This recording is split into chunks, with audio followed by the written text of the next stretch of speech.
Hello, എല്ലാവർക്കും ഉമാസ് കിച്ചൻ്റെ പുതിയ വീഡിയോയിലേക്ക് സ്വാഗതം. അപ്പോൾ ഇന്ന് ഞാൻ ഉണ്ടാക്കുന്നത് മുരിങ്ങക്ക തൈര് കറിയാണ് കേട്ടോ.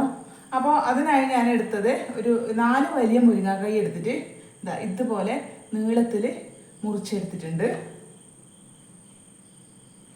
അതുപോലെ തന്നെ മീഡിയം സൈസ് ഇഞ്ചി എടുത്തിട്ട് ഇങ്ങനെ നടുകെ മുറിച്ച് പീസായിട്ട് ഇതുപോലെ നീളത്തിൽ വളരെ തിന്നായിട്ട് അരിഞ്ഞെടുത്തിട്ടുണ്ട്. അതുപോലെ തന്നെ 2 പച്ചമുളകും എടുത്തിട്ടുണ്ട്.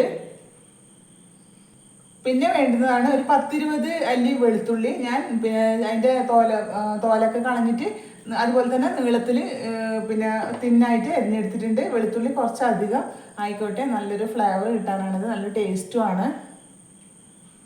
അപ്പോൾ ഏറ്റവും ആദ്യം നമുക്ക് കറി വെക്കാനുള്ളൊരു പാത്രം അടുപ്പിൽ വെച്ച് കൊടുത്തിട്ടുണ്ട്. അത് ചൂടായിട്ടുണ്ട്. അതിലേക്ക് നമുക്ക് ഇച്ചിരി വെളിച്ചെണ്ണ, ഒരു 1/4 ടീസ്പൂൺ വെളിച്ചെണ്ണ മതിയാവും, അത് ഒഴിച്ച് കൊടുത്തിട്ടുണ്ട്. അപ്പോൾ ഇനി നമ്മൾക്ക് അതിലേക്ക് ഇടേണ്ടത് നമ്മൾ അരിഞ്ഞു വെച്ച ഇഞ്ചിയാണ് അതിലേക്ക് ഇട്ട് കൊടുക്കുന്നത്. ആദ്യം ആ ഇഞ്ചി ഇട്ട് കൊടുത്തിട്ട് നമുക്കിതൊന്ന് ജസ്റ്റ് ഒന്ന് ഇളക്കിയെടുക്കാം. അപ്പോൾ അതിൻ്റെ കൂടെ തന്നെ നമ്മൾ മുറിച്ച് വെച്ച വെളുത്തുള്ളിയും കൂടെ ഇട്ട് കൊടുക്കാം.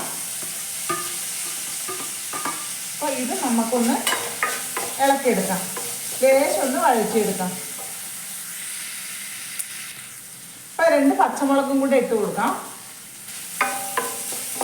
അപ്പോൾ ഇതെല്ലാം നമുക്ക് ഇച്ചിരി ഒന്ന് വഴറ്റിയെടുക്കാം. ഇഞ്ചിയും വെളുത്തുള്ളിയും പച്ചമുളകും ഒന്ന് നന്നായി വഴണ്ട് വന്നിട്ടുണ്ട്. അപ്പോൾ ഇനി നമ്മൾക്ക് അതിലേക്ക് മുറിച്ച് വെച്ച മുരിങ്ങക്കായി ചേർത്ത് കൊടുക്കാം. അപ്പോൾ ഇതൊന്ന് നമുക്ക് ഈ ഉള്ളിയും ഇഞ്ചിയും എല്ലാം കൂടിയിട്ട് നമ്മളിതൊന്ന് മിക്സ് ചെയ്തെടുക്കാം. അപ്പോൾ ഇനി നമുക്ക് അതിലേക്ക് 1/4 ടീസ്പൂൺ മഞ്ഞൾ പൊടിയാണ് ചേർത്ത് കൊടുക്കേണ്ടത്. 1/4 ടീസ്പൂൺ മഞ്ഞൾ പൊടി. അപ്പോൾ അതുപോലെ തന്നെ നമ്മൾക്ക് ആ സമയത്ത് തന്നെ മുരിങ്ങക്കായ്ക്ക് ഉപ്പ് പിടിക്കണമല്ലോ. അപ്പോൾ ആ സമയത്ത് തന്നെ നമുക്ക് ഉപ്പ് കൂടി ചേർത്ത് കൊടുക്കാം. ഉപ്പ് ശ്രദ്ധിച്ച് ചേർത്ത് കൊടുക്കണം. അപ്പോൾ അതിലേക്ക് നമുക്ക് ഏകദേശം 1/4 ഗ്ലാസ് വെള്ളം മാത്രം മതി, ഇതിൽ കൂടുതലാവാൻ പാടില്ല. അപ്പോൾ ഞാൻ വെള്ളം കൂടെ ഒഴിച്ചു കൊടുത്തു. അപ്പോൾ ഇനി നമുക്ക് ഇതെല്ലാം ഒന്ന് മിക്സ് ചെയ്തെടുക്കാം. ഇതിന് നമുക്കൊരു മീഡിയം ഫ്ലെയിമിൽ ഇട്ടിട്ട് ഇതൊന്ന് നന്നായി ഈ മുരിങ്ങക്കായി നന്നായി ഒന്ന് വേവിച്ചെടുക്കാം. അപ്പോൾ മുരിങ്ങക്കായി എല്ലാം നന്നായി വെന്ത് വന്നിട്ടുണ്ട്. അതിൽ ഞാൻ ഒഴിച്ചു കൊടുത്ത വെള്ളമെല്ലാം നന്നായി ഡ്രൈ ആയിട്ട് കിട്ടിയിട്ടുണ്ട്. അപ്പോൾ ഇനി നമുക്ക് അതിലേക്ക് തൈര് ഒഴിച്ചു കൊടുക്കാം.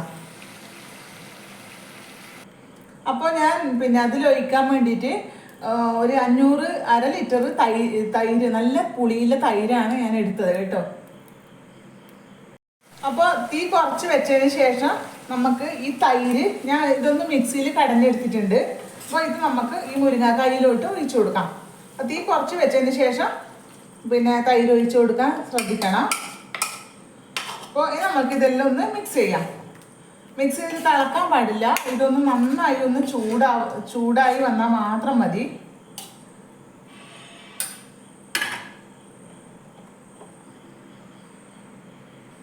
അപ്പോൾ തൈര് ചേർത്തതിന് ശേഷം നല്ലപോലെ ഒന്ന് ചൂടായി വന്നിട്ടുണ്ട്. തിളപ്പിക്കാൻ പാടില്ല, ചൂടാകാനേ പാടുള്ളൂ. ഇനി നമ്മൾക്ക് ഇതിലേക്ക് ഉലുവായും കടുകും വറ്റൽമുളകും വറവിട്ട് കൊടുക്കാം. അപ്പോൾ ചൂടായ പാത്രത്തിലേക്ക് നമുക്ക് ഒരു 1/4 ടീസ്പൂൺ വെളിച്ചെണ്ണ ഒഴിച്ചു കൊടുക്കാം.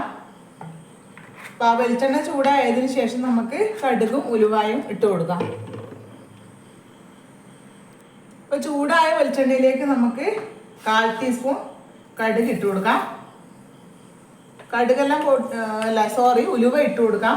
അതുപോലെ തന്നെ ഉലുവ പൊട്ടി വരുന്നുണ്ട്, അതിലേക്ക് നമുക്ക് 1/4 ടീസ്പൂൺ കടുക് കൂടെ ചേർത്ത് കൊടുക്കാം. അപ്പോൾ അതിൻ്റെ കൂടെ തന്നെ നമുക്ക് വറ്റൽമുളകും ഇട്ട് കൊടുക്കാം. അപ്പോൾ വറവ് റെഡി ആയിട്ടുണ്ട്. ഇനി നമുക്കിത് കറിയിലോട്ട് ഒഴിച്ചു കൊടുക്കാം. കറിയിലോട്ട് ഒഴിച്ചു കൊടുക്കാം. അപ്പം അങ്ങനെ നമ്മുടെ മുരിങ്ങക്കായ തൈര് കറി റെഡി ആയിട്ടുണ്ട്. വളരെ എളുപ്പത്തിൽ റെഡിയാക്കാൻ പറ്റുന്ന ഒരു കറിയാണ് കേട്ടത്. വേറെ ഒരു ഇൻഗ്രീഡിയൻസും കൂടുതലായിട്ട് നമ്മൾക്ക് ഇതിൽ ആവശ്യമില്ല. മുരിങ്ങക്കായ തന്നെ ഏറ്റവും പ്രധാനപ്പെട്ട ഒരു ഇതാണ്. അപ്പോൾ എല്ലാവരും ഇതൊന്ന് ട്രൈ ചെയ്ത് നോക്കണം. എല്ലാവർക്കും വളരെ എളുപ്പത്തിൽ ഉണ്ടാക്കാൻ പറ്റുന്ന ഒരു കറിയാണിത്. അപ്പോൾ ഉപ്പൊക്കെ നമുക്ക് നോക്കാം കേട്ടോ. ഉപ്പൊക്കെ കറക്റ്റ് ഉണ്ട്. അപ്പോൾ എല്ലാവരും ഇതൊന്ന് ട്രൈ ചെയ്ത് നോക്കണം. ട്രൈ ചെയ്തിട്ട് അഭിപ്രായങ്ങൾ പറയാൻ മറക്കരുത്. അപ്പോൾ നമുക്ക് അടുത്ത വീഡിയോയിൽ വരുന്നത് വരെ എല്ലാവർക്കും ബൈ.